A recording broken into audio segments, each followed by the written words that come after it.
दोस्तों, इस video series में मैं बात कर रहा हूं कि इंफॉर्मेशन टेक्नोलॉजी का यूज करके हम लोग इंडियन कोर्ट्स के अंदर केसेस की पेंडेंसी को कैसे कम कर सकते हैं। और इसी श्रृंखला के अंदर हम आज बात करेंगे समन्स के बारे में। और एपिसोड नंबर 4 के अंदर मैं बात करने वाला हूं Aadhaar based summons delivery and tracking system के बारे में। ठीक है, समन्स के बारे में सबसे पहले हम लोग बात करते हैं समन्स होते क्या है। समन्स होते क्या है, समन्स का मतलब क्या होता है कि अगर कोर्ट के अंदर आपके अगेंस्ट कोई केस फाइल होता है और कोर्ट आपको अपने कोर्ट में बुलाती है कि आप आइए और इस प्रोसीडिंग्स के अंदर पार्टिसिपेट करिए, तो उसके लिए आपको एक ऑफिशियल डॉक्यूमेंट कोर्ट भेजता है। क्रिमिनल सिस्टम में क्या होता है कि कोर्ट वो डॉक्यूमेंट सबसे पहले पुलिस स्टेशन को सर्व करता है कि आप जो भी अक्यूज पर्सन है उसको जाके सर्व करिए। तो कोर्ट ने पुलिस स्टेशन भेजा, पुलिस स्टेशन आके आपको सर्व करेगा और वो आपसे रिसीविंग लेके जाएगा कि आपको ये समन सर्व हो गया है और आप अगली डेट पे उसमें प्रेजेंट होंगे डेट के ऊपर। लेकिन अभी के सिस्टम में क्या है, कोई बहुत सारे लूप होल्स हैं। लूप होल्स है, सपोज करो पर्सन घर पे अवेलेबल नहीं है, तो पुलिस स्टेशन से आपके पास एक पर्सन आता है आपको देने के लिए समन्स, लेकिन आप घर पे नहीं मिलते, तो वो समन्स रिटर्न करेगा कि मैं तो देने गया था फलानी डेट को, लेकिन मेरे को पर्सन मिला नहीं जिसको समन सर्व करने थे। दूसरी चीज क्या हो सकती है, समन के ऊपर गलत एड्रेस गलती से लिख दिया गया, या आपको सर्व होना था समन लेकिन किसी और पर्सन ने इम्पर्सोनेट करके अपने आप को साइन कर दिया कि समन डिलीवर हो गया, आपको पता ही नहीं कि आपके खिलाफ या आपके लिए कोई समन आया था, लेकिन डॉक्यूमेंट्स में होगा कि समन डिलीवर हो चुका है। तो ये सारे लूप होल्स हमारे एग्जिस्टिंग सिस्टम के अंदर हैं और उसी से रिलेटेड कुछ मैं आपको न्यूज आर्टिकल्स भी दिखाता हूँ। टाइम्स ऑफ इंडिया की रिपोर्ट है 16 सितंबर 2025 की, जो कहती है 3 book for forging signatures on court summons. और ये लुधियाना से खबर छपी है, जो कहती है police have filed a case against 3 individuals for allegedly forging the signatures of their rivals on court issued summons in a property dispute case. यानी कि प्रॉपर्टी से रिलेटेड कोई केस था, कोर्ट ने एक राइवल को या कोर्ट ने रिस्पोंडेंट को समन सर्व करे, लेकिन उसको रिसीव किसने किया, जिसने केस फाइल कर रखा है, और साइन किसके नाम से कर दिए, जिसको इशू होना था वो सब, जिसको सर्व होना था वो समन। ठीक है, अगली न्यूज पे चलते हैं हम लोग। राजस्थान पुलिस से ये रिलेटेड न्यूज है, टाइम्स ऑफ इंडिया की 25 अक्टूबर 2025, जो कहती है Raj police issue alert over extortion scam using fake court summons. और यहाँ पे कहते हैं कि अलर्ट से fraudsters are impersonating judicial and police officers to swindle money through fear and deception. ठीक है, नकली डॉक्यूमेंट्स को भी बना के या नकली समन्स को, वारंट्स को बना के आपसे उगाही भी की जा रही है, ये राजस्थान पुलिस कह रही है। टाइम्स ऑफ इंडिया की अगली खबर है 8 मई 2025 को छपी है, जो कहती है 2 cops accused of using fake judicial documents. A case of forgery involving fake judicial documents has surfaced in Lucknow, where 2 police constables used forged court summons and non-billable warrants to arrest and present 2 accused before a special court dealing with crime against women. दो constables ने अपने आप ही non billable warrants बना लिए, अपने आप ही summons बना लिए और दोनों को उठा के कोर्ट में पेश कर दिया। एक और न्यूज है जो कि लीगल वर्ड के ऊपर छपी है, legal.economictimes.indiatimes.com, और ये कहती है Delhi court deprecates lackadaisical behaviour of court staff in serving summonses. यानी कोर्ट खुद दुखी है कि टाइम पे नोटिस या टाइम पे समन सर्व नहीं हो रहे हैं। एक और न्यूज के ऊपर है ये, जो कहती है Madras high court pulls up police and judiciary over 12 years delay in serving summons, orders strict compliance with e summon system. तो ऑनरेबल मद्रास हाई कोर्ट ने का ये केस है जहां पर सोचो 12 साल तक भी डिले हो रहा है समन सर्विंग में, तो उसके ऊपर कोर्ट ने सख्ती भी दिखाई और कोर्ट ने कहा कि ई समन सिस्टम से भैया स्ट्रिक्टली कंप्लायंस करो। अच्छा, ई समन सिस्टम मैंने अभी देखा ये है क्या, तो ये informatics.nic.in का आर्टिकल है, जो कि कहता है जुलाई 2025 का छपा है ये, और ये कहता है कि one of the core features of the app is real time digital service. Summons and warrants are instantly transmitted to police station और designated officers, ensuring no time is lost in physical dispatch. Officers can then use the app to acknowledge receipt, mark service status, and even capture digital signatures from recipients, providing courts with verifiable proof of delivery. इस समन system में क्या है कि जो court ने police station को समन भेजा कि आपको ये किसी पर्सन को समन सर्व करना है, वो डिजिटली आया। डिजिटली उसके ऊपर पुलिस स्टेशन ने अपने ऑफिसर आएंगे कि कौन जाके देख के आएगा, जो पर्सन आएगा वो आपसे डिजिटली उसके ऊपर सिग्नेचर कराएगा ताकि एक वेरीफेबल प्रूफ रहे। और जियो टैगिंग का भी इसके अंदर ऑप्शन है, बहुत अच्छी चीज है ये। एक और न्यूज देखने को मिलती है हमारे को, जो कहती है police can no longer serve notice through WhatsApp other electronic modes. The supreme court has directed all states and union territories to issue standing orders instructing the police to serve notice only through legally prescribed methods. ये 31 जनवरी 2025 की खबर थी। ठीक है, एक और law बेट की news है, जो कहती है Delhi notifies BNSS rules 2025, WhatsApp and email now valid for serving court summons and warrants. लेकिन इसमें प्रॉब्लम क्या है? प्रॉब्लम ये है कि आज व्हाट्सएप जो कंपनी है वो इंडिया की कंपनी नहीं है, ठीक है। कई हमारे पास ईमेल डोमेन्स है जो कि इंडिया की नहीं है, जो कि विदेशी डोमेन्स है। कल को अगर ये अपना सर्विस इंडिया को प्रोवाइड कराना बंद कर दें किसी भी वजह से, तो आपके पास प्रूफ क्या है कि आपने समन सर्व करे कि नहीं करे? कोई केस चल रहा है, सपोज करो पुलिस ने बोल दिया साहब हमने तो व्हाट्सएप के ऊपर भेजा था, लेकिन व्हाट्सएप पता चलता है कि इंडिया से आउट हो चुका है फॉर एग्जाम्पल, तो आप क्या कर लोगे? प्रूफ आपके पास क्या है? या कोई ईमेल डोमेन थी जिसके थ्रू आपने ईमेल भेजा है, जिसके ऊपर आपने भेजा, वो डोमेन इंडिया में ऑपरेट करना बंद कर दी, आपके लिए प्रूफ करना बहुत मुश्किल चीज हो जाएगी। या अगर प्रूफ कर भी पाओगे तो ये डिलेज के साथ होगी, ठीक है। तो इसके लिए एक सबसे अच्छी चीज क्या है कि इंडिपेंडेंट आधार बेस्ड हमारे पास प्लेटफॉर्म होना चाहिए, जो कि आपको नोटिस सर्व करेगा या जो भी आपको समन सर्व करेगा। उसका मैं आपको एग्जांपल दिखाता हूँ डेमोन्स्ट्रेट करके, ठीक है। जैसा आपको पता है कि एक मैंने सिस्टम बनाया था national background verification portal, national marriage registration portal. वो पोर्टल्स का मैं डेमोन्स्ट्रेशन दिया है फर्स्ट वीडियो, सेकंड वीडियो और थर्ड वीडियो के अंदर, और आज फोर्थ वीडियो के अंदर मैं उसके थ्रू आपको दिखाता हूँ कि कैसे ये Aadhaar based summons delivery system and tracking system काम करता है। वही अपना यूजर है मिंटू, ठीक है। मिंटू सबमिट करता है, अपना लॉगिन पे आता है, नेशनल बैकग्राउंड वेरिफिकेशन पोर्टल पे जाता है, ठीक है। तो अभी हम लोग इसके बारे में कुछ देखते हैं, ट्रैक केस स्टेटस इसका करते हैं। तो देखो इसका पुलिस रिकॉर्ड, कोर्ट रिकॉर्ड सब कुछ खाली है, और इसका ट्रैक समन्स भी सब कुछ खाली है, ठीक है। लेकिन हुआ क्या था कि जैसे हमने लास्ट वीडियो में देखा था, इसकी शादी किसी साक्षी नाम की लड़की के साथ हुई थी, ठीक है। और इसका रजिस्टर्ड भी स्टेटस मैरिड आ रहा है सिस्टम के अंदर, जो हमने एपिसोड नंबर 3 में किया था। अब सपोज करो मिंटू और साक्षी की आपस में नहीं बनती, मिंटू कहते हैं यार मेरा तो हो लिया भाई, चल मैं तो तेरे साथ अब रह नहीं सकता, मैं डिवोर्स केस डालता हूँ। तो मिंटू सपोज करो डिवोर्स केस कर देता है साक्षी के अगेंस्ट फाइल, ठीक है। साक्षी को नोटिस सर्व होता है कि भाई तुम्हारे पति ने तुम्हारे खिलाफ डिवोर्स का नोटिस आपको भेजा है, कोर्ट के थ्रू आपके पास नोटिस आता है। अब भाई पत्नी भी सोचती है कि यार अच्छा तूने डिवोर्स का केस डाला है, चल मैं तेरे ऊपर करती हूँ दहेज का केस, ठीक है। दहेज के मुकदमे, क्रुएल्टी के मुकदमे सब कुछ करती है। वो अपना सोच विचार करके पुलिस स्टेशन जाती है।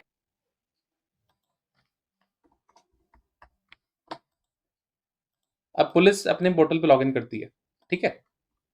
अब क्या होता है, उनको जाके बोलती है साक्षी की भाई मुकदमा दर्ज करो मेरा। तो कहती है बताओ भाई क्या हुआ? तो वो कहती है कि भाई ससुराल वालों ने दहेज मांगा, मारा पीटा, 3 जोड़ी कपड़ों में घर से निकाल दिया, ठीक है। और लड़का पागल है, जो भी उसका मन करता है, उन्होंने मेरा स्त्री धन छीन लिया। लिख देते हैं स्त्री धन ले लिया, ऐसे जो उसका होता है वो लिखवा देती है।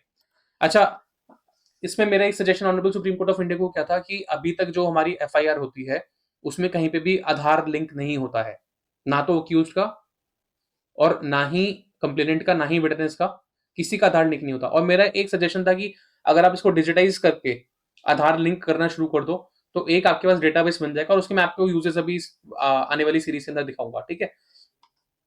तो होता क्या है, वही साक्षी पुलिस स्टेशन गई, उसने अपनी रिक्वायर्ड डिटेल्स दी, कंप्लेनेंट का आधार नंबर दिया और अपने पति का नाम बताती है।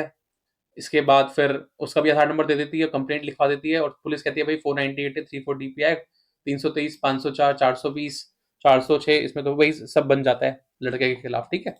और बताती है डेट ऑफ इंसिडेंट क्या थी कि सब 12/2/2024 में मेरे साथ ये हुआ था, ठीक है। रिपोर्ट कब करा रही हो तुम? रिपोर्ट करा रही है 8/2/2026 को, और एक क्रिमिनल नेचर का ऑफेंस है। एफआईआर नंबर सपोज करो ये 1/2026 यहाँ पे दर्ज हो जाती है, और एक इस पे इन्वेस्टिगेशन ऑफिसर असाइन हो जाती है जिसका नाम पिंकी होता है। ये सबमिट कर देती है, एफआईआर हो गई सबमिट सक्सेसफुली, ठीक है। तो अभी हम जब नेशनल बैकग्राउंड वेरिफिकेशन पोर्टल पे वीडियो पे स्टार्टिंग में देखा था, जब ट्रैक स्टेटस किया था तो ये सब कुछ ब्लैंक था। लेकिन अभी जैसे ही साक्षी ने एफआईआर कराई तो वैसे ही मिंटू का रिकॉर्ड एफ बन गया, उसको इलेक्ट्रॉनिकली 1 सेकंड में दिख जाएगा कि इसके अगेंस्ट अब एफआईआर हो चुकी है। अच्छा, अभी क्योंकि अब इसमें एक क्वेश्चन ये हो सकता है कि हर एक किसी का आपको आधार का नंबर नहीं पता हो सकता है, ठीक है। कई बार अज्ञात लोग भी हो सकते हैं, तो उसमें आपके पास ऑप्शन होना चाहिए कि जब पुलिस ने एफआईआर तो दर्ज कर ली, लेकिन जब उसको कोई इनपुट मिला, उस पर्सन तक पुलिस पहुंची, तब उससे आधार नंबर लेके उसको लिंक करें यहाँ पे, ठीक है। तो ऐसे ये रिकॉर्ड बन जाएगा, इसमें कोई बहुत बड़ी चीज नहीं है। चाहे at the time of registration of FIR या this time during the investigation, आप जो भी काम करो लेकिन एक बार आधार नंबर से लिंक कर दो उस पर्सन के, ठीक है। तो इसको दिख गया अपना पुलिस रिकॉर्ड कि भाई मेरे खिलाफ एफआईआर हुई है, सेंट्रल दिल्ली में हुई है, संसद मार्ग पुलिस स्टेशन में हुई है, और जो भी उसके एफआईआर के कंटेंट्स थे जो भी थे सब कुछ इसको मिल गए। अब ये भी क्वेश्चन है कि एफआईआर का कंटेंट पहले नहीं मिल सकता, ठीक है, बाद में दे दो, वो डिजिटली सब कुछ संभव है। अब ट्रैक समन करते हैं तो ट्रैक समन सभी खाली है। अच्छा, मैट्रिमोनियल डिस्प्यूट्स में आजकल होता क्या है कि कोर्ट्स के आदेशों के अनुसार कि जब भी कोई हस्बैंड वाइफ का डिस्प्यूट होता है, एफआईआर होती है, तो सबसे पहले उसके ऊपर सीधा कार्रवाई शुरू नहीं होती है, सबसे पहले मीडिएशन सेंटर उसको भेजा जाता है। मतलब जब नॉर्मल ये सब दहेज वहेज के जो मामले लगते हैं, ठीक है, तो सेम चीज इस सीरीज, अब इस वीडियो के अंदर आगे देखते हैं। अब क्या होता है कि भाई पुलिस क्या करती है, पुलिस का काम है एज पर रूल की ये मीडिएशन सेंटर को भेजे। अभी तक मीडिएशन सेंटर को फिजिकली फाइल भी भेज जाती है, अब डिजिटाइजेशन हो गया तो मुझे पता नहीं, लेकिन मेरा सजेशन ये था कि जब आप मीडिएशन को भेज रहे हो तो उसको इलेक्ट्रॉनिकली भेजो।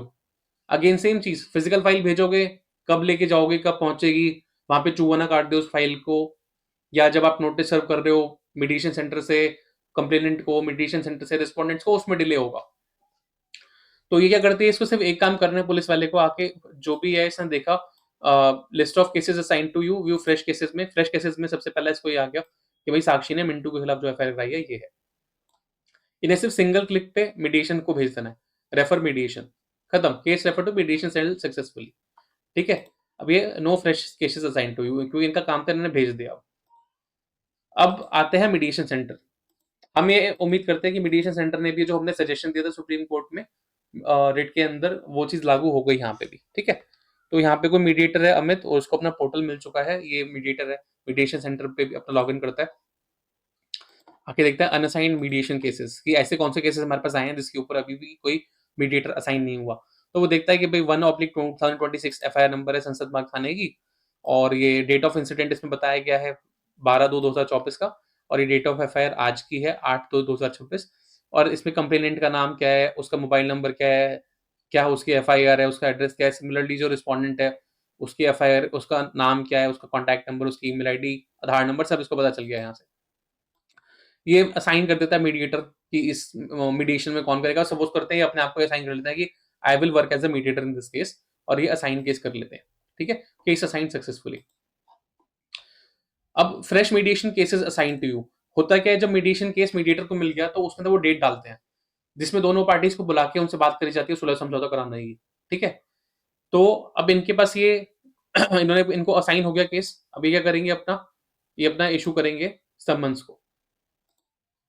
डेट ऑफ मीडिएशन क्या है, ये सपोज करो ये भर देते हैं 8/2/2026, क्योंकि मेरे को अभी दिखाना है आपको इसका काम कैसे होता है, तो मैं आपको 8/2/2026 डाल के दिखा रहा हूँ।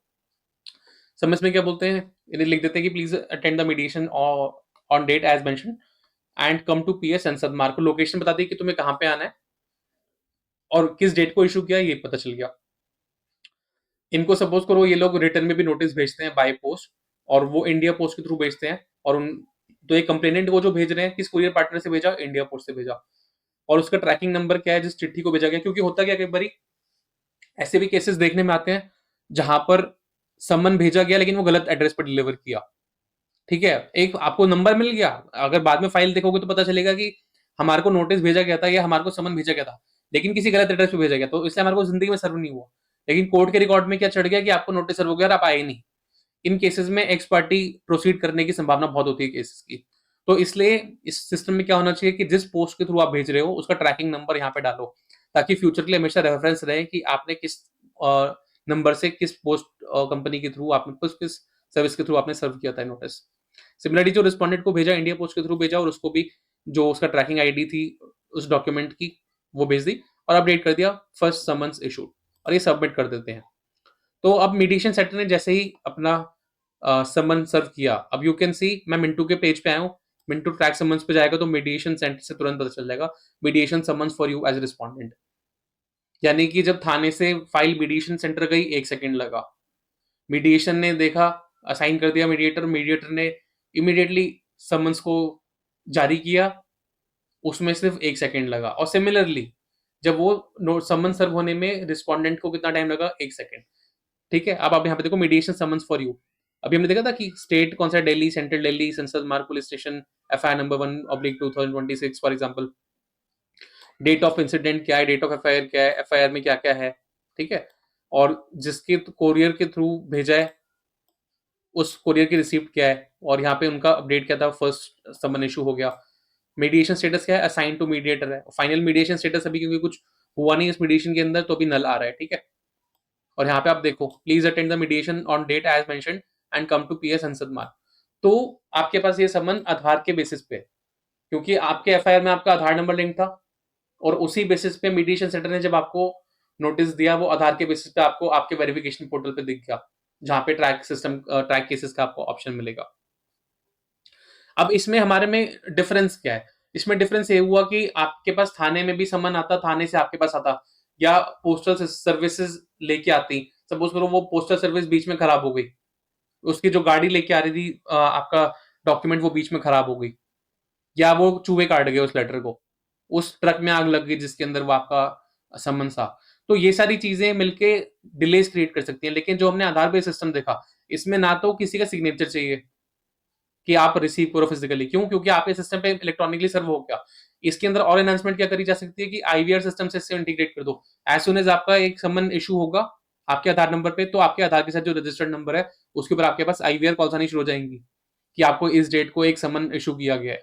आप ईमेल ट्रिगर कर सकते हो ऑटोमेटिकली, जैसे ही समन होता है कि जो भी आपका ईमेल आईडी आधार कार्ड से लिंक्ड होगी, उस ईमेल आईडी के ऊपर आपके पास मेल आ जाएगा। आप व्हाट्सएप भेज सकते हो उस नंबर के ऊपर जो आपका आधार ऑथेंटिकेटेड नंबर है। लेकिन इसमें बेनिफिट क्या है हमारे सिस्टम में, और ये एग्जिस्टिंग सिस्टम से कैसे अंतर है? एग्जिस्टिंग जो सिस्टम था उसमें जो चीज थी वो ये थी कि पुलिस आपके पास फिजिकली अभी भी आ रही थी, पुलिस आपके पास फिजिकली आपसे अभी भी साइन करा रही थी। हो सकता है आप घर पे नहीं हो तो आपके पास इशू नहीं हो पाएगा, वो नोटिस वो सर्व नहीं हो पाएगा, वो रिटर्न जाएगा। लेकिन यहाँ पे क्या है, आप घर पे हो नहीं हो, आपके पास व्हाट्सएप नंबर है नहीं है, आपका ईमेल है नहीं है, आप घर से भाग गए हो, चले गए, आपका फोन चोरी हो गया, आपका व्हाट्सएप अनइंस्टॉल हो गया, आपका व्हाट्सएप हैक कर लिया, आपकी ईमेल आईडी किसी ने हैक करके आपका मेल डिलीट कर दिया, सारे सिस्टम, ये सारे लूप होल्स हट गए। आप घर पे नहीं थे कोई बात नहीं, आपके पास आपके नेशनल बैकग्राउंड वेरिफिकेशन पोर्टल के ऊपर आपको सर्व होता है। आजकल आज व्हाट्सएप इंडिया में ऑपरेट करना बंद करते कोई फर्क नहीं पड़ता, हमारे सिस्टम में सर्व आपको ये नोटिस सर्व हो रहे हैं, या जो वो आपको समन सर्व हो रहे हैं, ये हमारे इलेक्ट्रॉनिक सिस्टम के ऊपर सर्व हो रहे हैं, जो कि इंडिया का अपना होगा सिस्टम।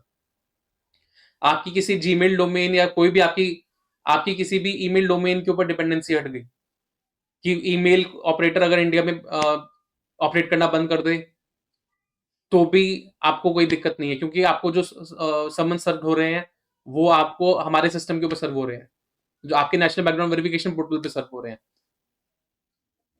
तो इतनी सारी हम लोगों ने डिपेंडेंसीज दूसरी कंपनीज पे खत्म कर दी इस सिस्टम के थ्रू। हमने फिजिकल किसी को आने से खत्म कर दिया। आप घर पे हो नहीं हो कोई बात नहीं, आपको सर्व हो गया, आपके सिस्टम पे सर्व हो गया, आप डेली लॉगिन करके चेक करो। अगर आपको पता है आप किसी केस पे पार्टी हो, डेली लॉगिन करके चेक कर लो, 1 मिनट का टाइम लगता है।